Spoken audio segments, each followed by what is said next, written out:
This week in green. It's well known that a vehicle's exhaust can negatively affect our air quality. But did you know that your car's tires are kicking up pollution that can be 1,000 times worse?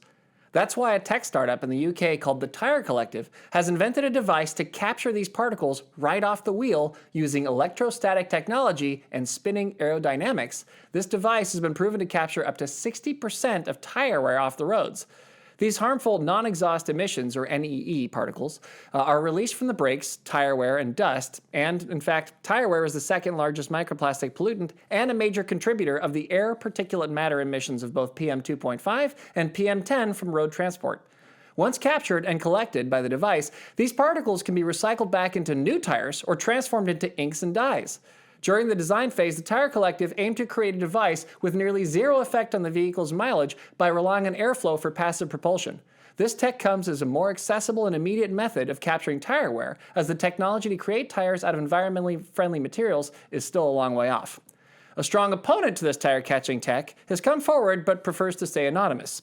The special agent, person, worries that his spy mobile, regular cars, oil slick button, road nails, and even guided missiles will now be captured or prevent him from stopping bad guys, other drivers. Look, his word is his bond. James Bond. That's it for me. I get So I feel like you were talking about a very specific person. No, that is he preferred to remain anonymous, and I am a good journalist. Okay. And when someone says that they want an anonymous quote, right, I live up to that. Yes. And I deliver the goods. It just feels like those things that this anonymous person, were worried about were very specific to a certain line of work. And, it sounded like you were talking about, somebody who might have secret. I can see how you'd be confused by the words that I said. Okay. But I promised you. Okay. The guy is a roadkill anatomist. Oh, that makes a lot of sense with the guided missiles and oil slick and otherwise, how can you have roadkill? Roadkill. You can't just run over the things. You gotta oil slick them, or put down one of those tire nails, or just fire a friggin' rocket. I love it. Roadkill would be a good James Bond movie title, I think, right? Like Roadkill. James Bond 007 and Roadkill. Right. Not that we're talking about. No, James Bond we wouldn't possibly be talking about James Bond. Nothing to do with that. No. Of course not. Just an anonymous dude who wears a tux and has from the martinis. south of France. Right. Cool story, bro. Thanks, bro. Cool story, bro. No, that is cool. It catches the stuff on the tire dust, and I didn't know that tires were kicking up crap in our faces all the time. That's a huge part of the particulate matter problem. Yeah.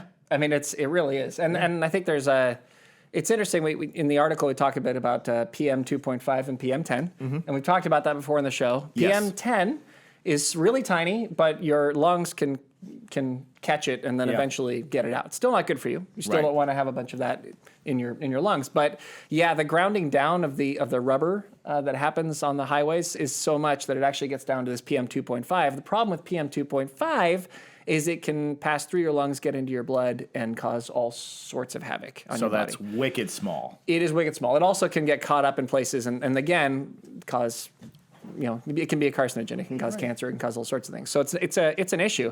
Actually, I mean, a lot of studies show that people who live near like a freeway or like a very major roadway, like if you have children in that area when they grow up, there's like it's absurd. It's like 60% greater chance that they'll have asthma. Oh, that's terrible. Yeah, and that's specifically because of problems like this. Yeah. So, so long as we're going to be driving cars, I think people aren't going to be stopping that anytime soon. No.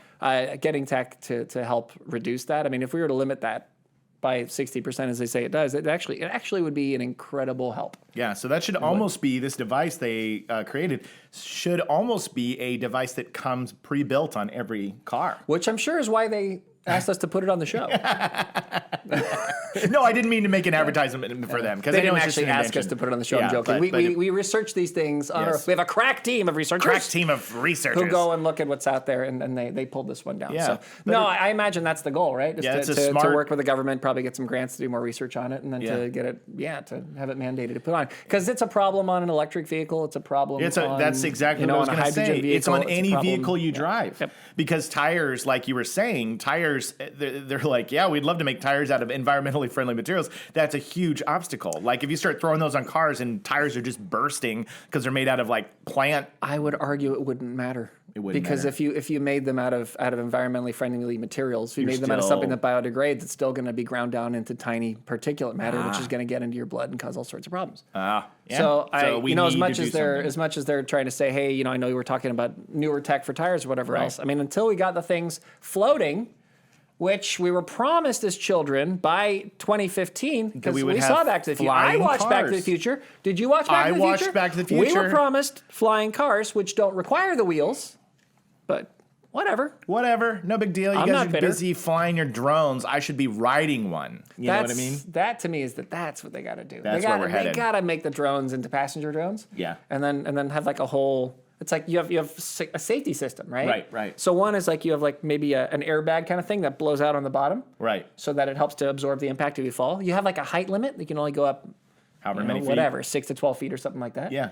And then that way if you fall, it's not as bad. And then, or you put in or if it's going to go higher, you put in like a fast parachute, like a ballistic parachute system. I love this idea. We could be closer. Yes. And then you've got backup tech in case something goes wrong. And you can fly. Yeah. Just like Peter Flippin' Pan. Or Superman. Or Superman. Or Mary Poppins. Or Marty McFly. Or Marty we were promised.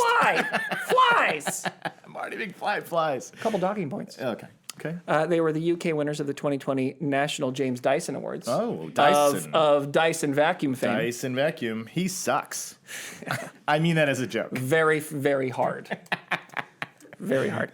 The Tire Collective also says that the average car produces about 2 grams of tire dust a day, while bus routes can produce hundreds of grams a day. Wow, that's so much. That's quite a bit of dust. Too much dust. Every single day. Think about how many millions of cars are on the road producing all those grams of tire dust. And we live in Los Angeles, so we're surrounded by grams of dust. Grams of dust. Oof. Well, I hope that these guys move further with this invention they perfected, and I hope that more and more cars come with methods to capture tire dust. I think that would be a great advancement. I agree. We'll have more for you soon.